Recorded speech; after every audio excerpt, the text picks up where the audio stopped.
Okay, so what we're going to talk about right now is ionic bonding versus covalent bonding.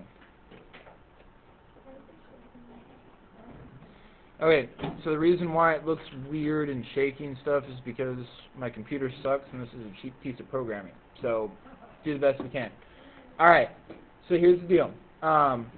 Ionic bonds. They're between a metal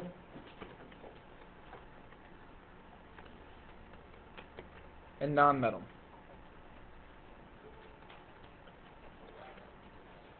They are called salts usually. They conduct electricity.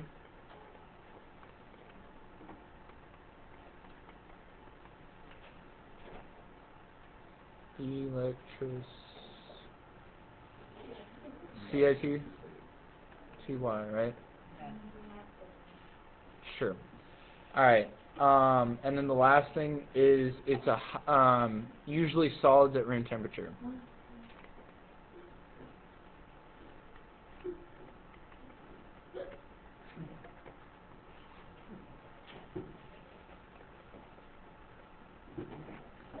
Alright.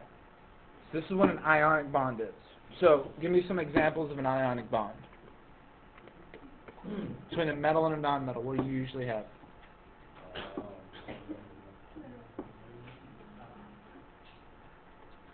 What do you put in your food to make it taste better? Salt, which is what? What's the formula for it? Okay. So what's another example of an ionic bond? Now, sugar is carbon, hydrogen, and oxygen. Are any of those metals? So, well, okay. They look similar, but they're really, really different. So here's the deal. Salt spreads out really easily, doesn't get into a lot of big clumps, right? Sugar, you can get it in cubes. Well, you can get salt in cubes too, but in general, the thing is that with salt, if you look at it at a really tiny level, they're squares, and that's because of the way that they bond. Sugar, it bonds as molecules. They kind of glump together and lob together and stuff like that. So an example of ionic bond is salt. A non-example is sugar. So example, non-example pairs. Alright, this is one of the other things that I learned in my classes. So we need to do comparing and contrasting, okay? So another example would be something like calcium sulfate. Okay? This is chalk. So the stuff that chalk's made out of is the same thing that Tums is made out of. So if you get sick, you could also eat chalk. Looks the same. That's the reason why Tums always taste like what? Chalk. Okay, so that's the reason why. Alright? If you really, really wanted to, you could. I wouldn't suggest it though. Yes. Okay. Moving right along. Covalent bonds between two nonmetals.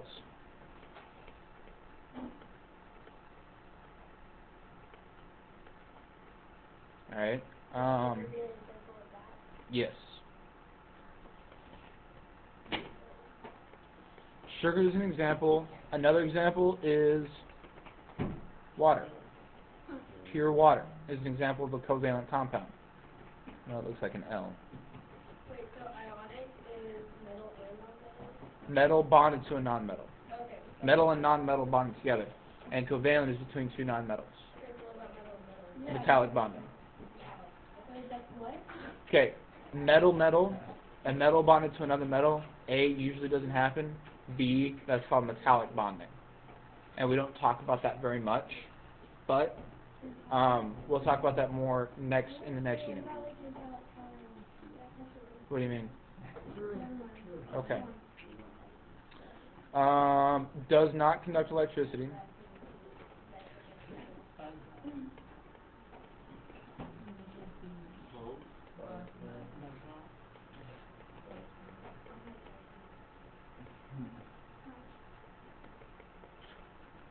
Sorry. My bad. Wait, does it Not conducted easily or not at all? Does not conduct electricity easily or at all. Now another example, usually liquids or gases.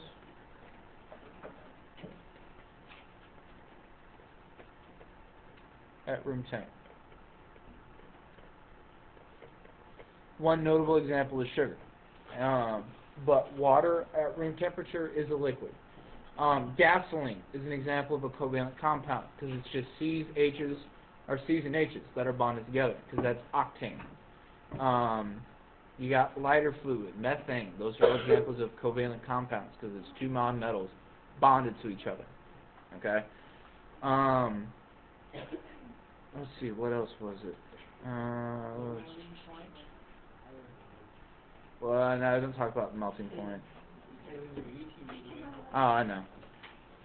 Okay. So yeah, that's those two right there. All right, are there any questions on ionic versus covalent compounds? All right.